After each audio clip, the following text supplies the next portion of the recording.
It's me, Bree McGee. Welcome to my little corner of the world, and I hope your day is going swimmingly.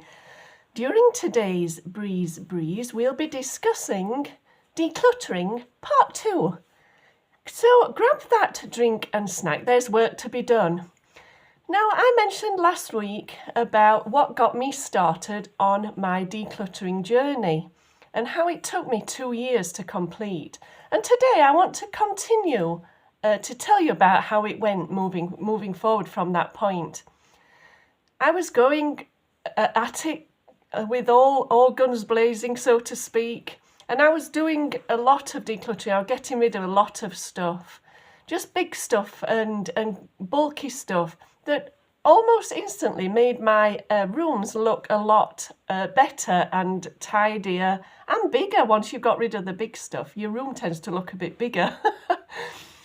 But I reached a point in the middle of the decluttering journey, around a year in, where no matter what I did, I didn't really see much change in what I was doing, and that's because I'd moved on to the smaller stuff. When you're emptying out a drawer or tidying out a cupboard and moving things out like that, you don't really see the benefit at that point in time. And so I reached a point where I thought, I put in all this hard work in and I can't really see much for it. And it's similar to when you're trying to lose weight and you hit that plateau where the weight just isn't coming off.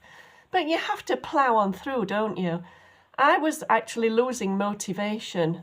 And so I sat down one day and thought, what am I going to do? All of this hard work is exhausting me. I'm not well. And I need to find a way to make this work. And it was at that point that I realised my desire to move house. I wanted to move house. I knew I wanted to move house, but it just wasn't something that was possible for me at that time. Health-wise and many other reasons, I couldn't move house. So I decided to make that my end target for decluttering my house. I thought, if I declutter my house and I empty out all the stuff I don't want, I can then start the process of moving house. And that gave me the push I needed to keep going.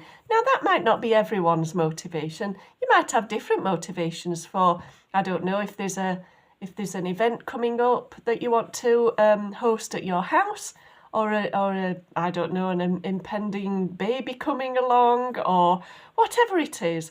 Find a motivation to keep you going through that middle section that becomes a little bit harder to deal with when you can't see the results that you're wanting to get.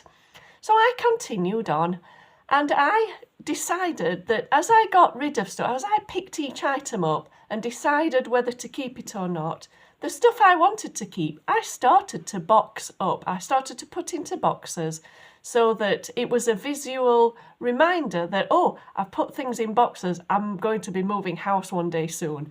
And that really gave me the motivation to keep going.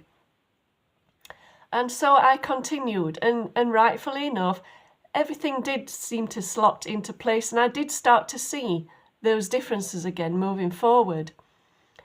There's a couple of old sayings, chaos breeds chaos, and chaos without, chaos within. So that means that if the environment that someone is in is chaotic, i.e. full of clutter and stuff and things everywhere, it can cause us to feel chaotic inside, and that can impact on mental health and other things like that.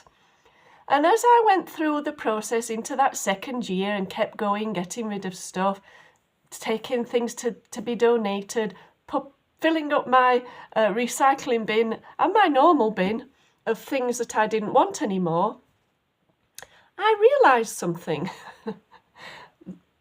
That the process of decluttering and getting rid of this stuff was actually helping my mental health. And I can categorically state that it helped my mental health incredibly, to a massive extent, far better than any other thing I've tried to help my mental health in the past to do. So physically seeing the bags of stuff leaving the house, seeing my spaces become emptier and nicer, and it becoming much of a more pleasant place to live environmentally, it really helped my mental health. And as that chaos decreased within the house, it decreased in my mind too. And so that was another reason to keep going.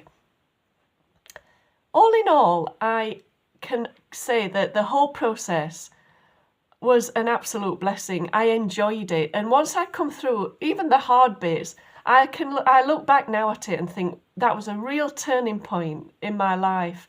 I got on top of my clutter. I got on top of my mental health. I had a nice environment to live in. And it was so beneficial that I keep telling people about it. And I think I get on the nerves a bit because they'll say things like, "Oh, you're not going on about decluttering again, are you?" Yes, I am, because it was a very beneficial journey and task that I undertook. And lots of people go through it, but lots of people don't because they are fearful of not being able to complete it. Well, please go ahead and give it a whirl. Even if you just open a drawer, take half a dozen things out, make decisions on whether you want to keep them or not, and get rid of the stuff you don't want. And as you see your drawers and your cupboards becoming a little bit emptier, and that when you open them, stuff isn't falling out, and then, when you've got a drawer and you're ramming stuff down so you can close it, none of that anymore. It's so nice. It's so nice. And also, something a bit crackers, I had clothing ranging from size 8 to 18. Why? I sat on my bed and thought at the time, why have I got all of these different sizes of clothing? I just didn't know why I'd done that. So I did a big declutter day of getting through all of my clothes and only keeping the stuff that I wanted, that fit me at the time and that would fit me at the weight I wanted to be. All the, in my case, the bigger stuff, the size 18s and 16s, I got rid of, most of them anyway. Because I didn't want them in the wardrobe, reminding me that, you might not be successful in your weight loss. And so I got rid of some of those. I did keep some because I liked them, and I'm going to get them tailored to fit me when I reach my ideal weight. But I did go through my wardrobe and get rid of a lot of those weird, odd-sized things that I just had this mad selection of clothing in my wardrobe, and I did laugh about that for a long time after. I didn't even realise I'd done that until I started going through my stuff as I was decluttering. So that's definitely worth looking at too. Clothing, bedding. Do you need 12 sets of bedding? You can only use one at a time. So maybe keep one and then keep one to wash whilst you're using one. I only have 2 sets of bedding and then a spare for a lighter one for summer.